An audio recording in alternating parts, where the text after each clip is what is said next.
Assalamualaikum warahmatullahi wabarakatuh. Alhamdulillahirrahmanirrahim. Wassalatu wassalamu ala sayyidina Muhammad amma ba'du. Yang terhormat Ustadz Ahmad Fauzi MPD selaku dosen pengampu mata kuliah Idarah wa Isyraf At-Tarbawi serta teman-temanku yang berbahagia. Pada kesempatan kali ini, kami dari kelompok 4 akan membahas tentang administrasi pendidik dan tenaga kependidikan. Dalam proses pendidikan, tenaga pendidik dan kependidikan memiliki peranan yang strategis, khususnya berupaya dalam pembentukan karakter bangsa dengan pengembangan kepribadian sesuai dengan nilai-nilai yang ada. Meskipun teknologi pendidikan sudah berkembang, peranan tenaga pendidik tetap belum dapat digantikan secara optimal. Begitupun dengan tenaga pendidikan yang bertugas dalam administrasi, pengelolaan, pengawasan, pengembangan, dan pelayanan teknis sebagai penunjang pada suatu satuan pendidikan. Masuk pada pengertian administrasi pendidik dan tenaga kependidikan. Administrasi yaitu sebuah kegiatan dalam bidang pendidikan yang meliputi kegiatan perencanaan, pengorganisasian, pengarahan, pelaporan, pengkoordinasian, dan pembiayaan. Pendidik merupakan tenaga profesional yang memiliki tugas dan tanggung jawab dalam menumbuhkan, membina, mengembangkan bakat, minat, intelektual, moral, pengalaman, wawasan, dan keterampilan untuk peserta didiknya. Sedangkan tenaga kependidikan adalah pelayanan teknis yang berfungsi sebagai penunjang terlaksananya proses pendidikan. Dari beberapa penjelasan di atas, maka definisi dari administrasi pendidik dan tenaga kependidikan adalah keseluruhan proses kegiatan pendidik yang meliputi perencana, pengorganisasian, pengarahan, pelaporan, pengkoordinasian, pengawasan, dan pembiayaan dengan menggunakan serta memanfaatkan fasilitas yang tersedia, baik dalam bentuk personal, material, maupun spiritual untuk mencapai tujuan pendidikan secara efektif dan efisien. Selanjutnya ada bentuk-bentuk kegiatan administrasi pendidik dan tenaga kependidikan.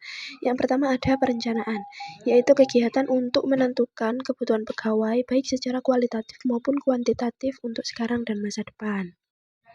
Yang kedua ada rekrutmen, yaitu sebagai contohnya pengadaan pegawai itu merupakan bentuk kegiatan administrasi untuk mengisi formasi atau posisi yang kosong. Yang ketiga yaitu pembinaan dan pengembangan pegawai. Peningkatan dan perbaikan dalam diri pegawai juga dibutuhkan. Oleh karena itu, kegiatan pembinaan dan pengembangan tidak hanya menyangkut pada aspek kemampuan, tapi juga karir pegawai. Yang keempat yaitu ada promosi dan mutasi. Promosi merupakan perubahan kedudukan yang bersifat vertikal sehingga berdampak pada wewenang, tanggung jawab, dan penghasilan. Sedangkan mutasi merupakan pemindahan guru atau pegawai dari suatu kedudukan ke kedudukan lain yang bersifat horizontal. Yang kelima ada kompensasi pegawai, yaitu balas jasa atau penghargaan berupa uang yang diberikan kepada pegawai dan mempunyai kecenderungan yang bersifat tetap. Yang keenam ada penilaian pegawai. Penilaian pegawai ini dilakukan dengan sistem penilaian yang objektif dan akurat. Penilaian tenaga kependidikan ini difokuskan pada prestasi individu dan kontribusinya dalam kegiatan sekolah. Dan yang terakhir ada pemberhentian pegawai, yaitu proses pelepasan hak dan kewajiban pegawai dari sebuah lembaga tempatnya bekerja.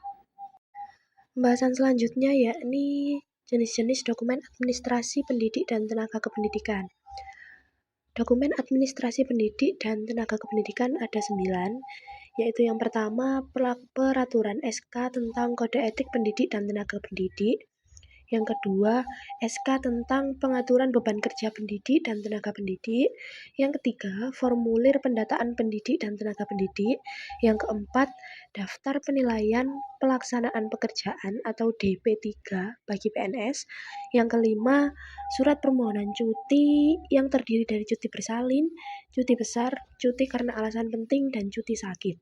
Yang keenam, surat izin yang terdiri dari surat izin cuti bersalin, cuti pulang, cuti karena sakit, cuti karena alasan penting, dan surat izin pulang.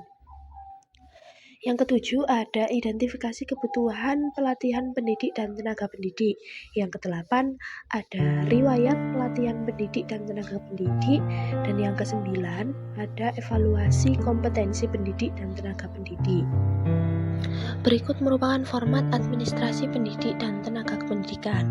Yang pertama ada format peraturan tentang kode etik PTK. Yang kedua ada SK tentang pengaturan beban kerja di PTK. Yang ketiga ada formulir pendataan PTK. Format selanjutnya ada format contoh di P3 bagi PNS.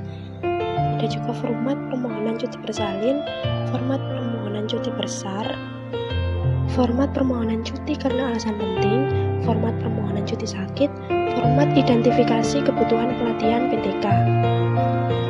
Ada juga format daftar riwayat pelatihan PTK, jadwal kegiatan PTK,